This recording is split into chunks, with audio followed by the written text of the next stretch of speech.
here to help your children spread their wings and fly through life. Now let's look at their speech development. Children at 2 should be able to talk with long sentences. So they shouldn't be just using very short sentences or baby language. Unless, of course, you've never spoken to them normally, and in which case they will only be able to do what you speak to them. But in the majority of cases, if you're talking normally to your child, they should be able to respond with quite long sentences, not "Mum, sit, chair." They should be able to say, "Mum, come and sit on the chair." They'll start to use pronouns like I want this. "Mummy, can you come here?" Or "he went out the door." Those sorts of things. So using I, you, we, she. They should be able to use in and out, beside, above, below, those sorts of words. Now these words are really important to help your 2-year-old learn.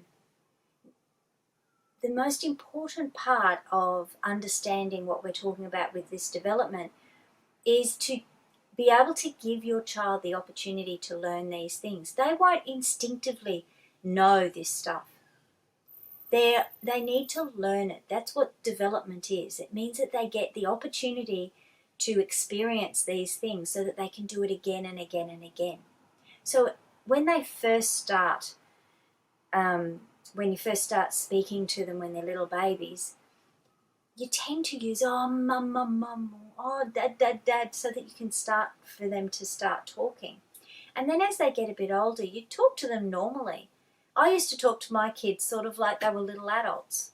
And it really makes a difference with their understanding of grammar, their understanding of spelling, even their understanding of prepositions like in, out, beside, above, those sorts of words. And they really should be able to tell stories. Just very, very, very short stories. And it's normally in the past tense, like what they have done. But it's also really good for them to be able to tell stories about the future. Something might happen in the future. They'll have great little imaginations, and it's a really great time to enjoy what they're doing in their lives. It's really interesting also to listen to what they're thinking, because a 2-year-old's brain thinks completely different to an adult brain, let me tell you. Now, I know when my kids were growing up, I was so worried about their talking, and sometimes at this age, they don't have some of those skills that we have as far as our ability to say certain sounds. Now, in order to help them to develop these sounds and be able to say all the sounds in the English language, this is going to sound really weird, but kids need to be able to eat different textured foods. So they should be able to have crunchy foods like carrots. They should be able to have sort of soft, squishy foods. They should be able to eat mashed potato. They should be able to eat a bit of steak. They should be able to have watermelon, those sorts of things, so that they have different types of textures. So their tongue and their lips learn to move in different ways. And it really is the development of their language really depends on what sort of different foods that they've had exposure to. I was speaking to a speech therapist, one of my friends, and she was saying that she had a child come to her who was nearly 2 years of age, and they had never had solid food because their parents were so worried about choking. So they mashed everything up for them, and they were having trouble speaking. And the first thing that she did was get them to start to eat foods that were more like softly boiled foods, like softly boiled carrots, and then moving on to them being less cooked so that they became more and more solid.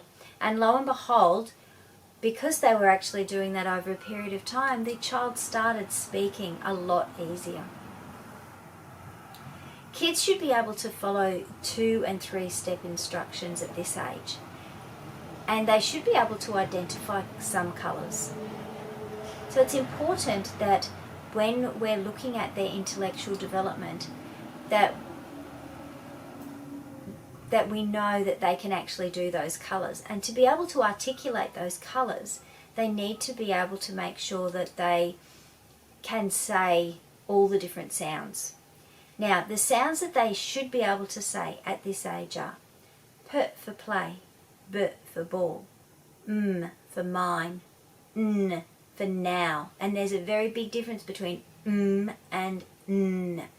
N has the tongue at the top of your palate, just behind your teeth, and has the tongue at the bottom and the lips together.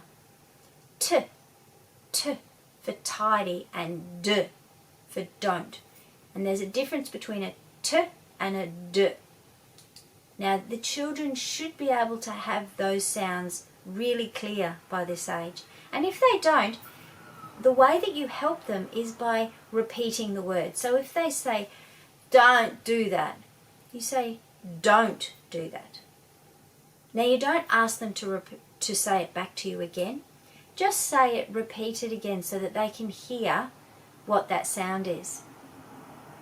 They will have some trouble with some sounds, and these are the sounds that they normally would have trouble with. A K for king becomes ting.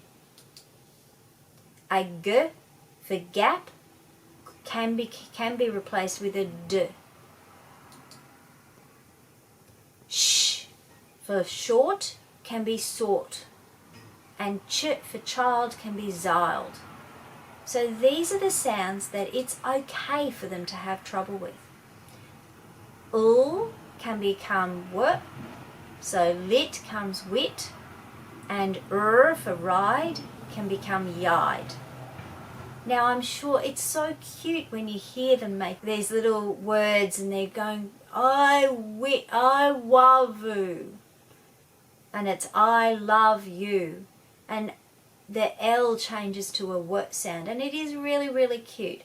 However, it is very important that as they grow up, that they lose those incorrect ways of speaking and they start to become clearer with their speech.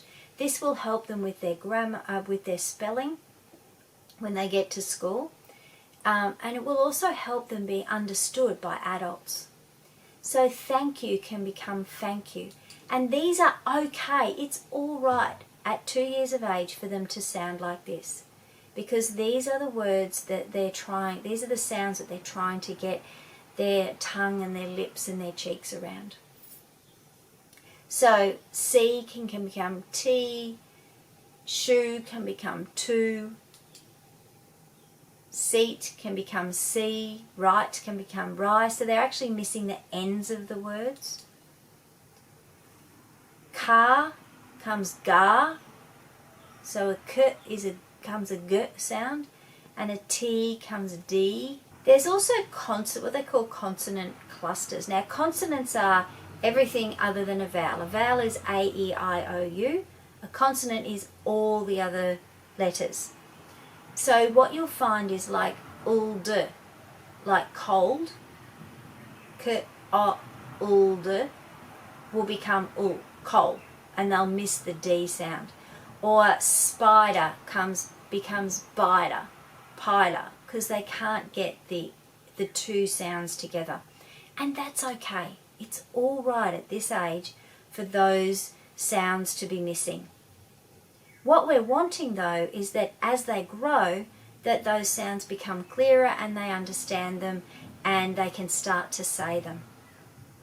Now remember, what we've spoken about today is the development of your 2-year-old. We've been talking about the different gross motor skills that they should be able to do, their language skills that they should be able to do, their fine motor skills. But these are all just an average benchmark, what they call a milestone. They're average milestones that every average 2-year-old should be able to do. If your child's falling behind and you're worried, make sure you take them to the doctor and get professional advice. Speech therapists are fantastic for speech problems or for eating problems at this age.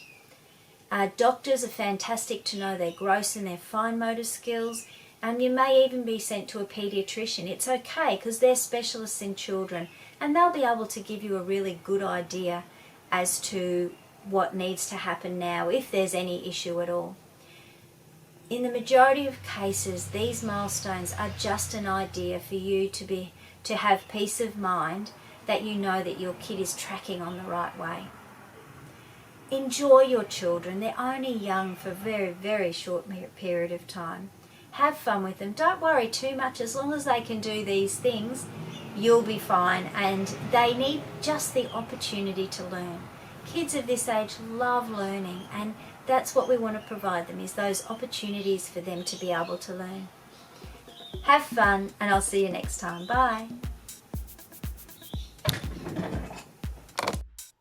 Thank you for watching Modern Successful Parenting. All advice and information given during this course is designed for general use only. If you have any concerns for your child, please seek professional advice as soon as possible. For terms and conditions, see website www.modernsuccessfulparenting.com.au. Thank you.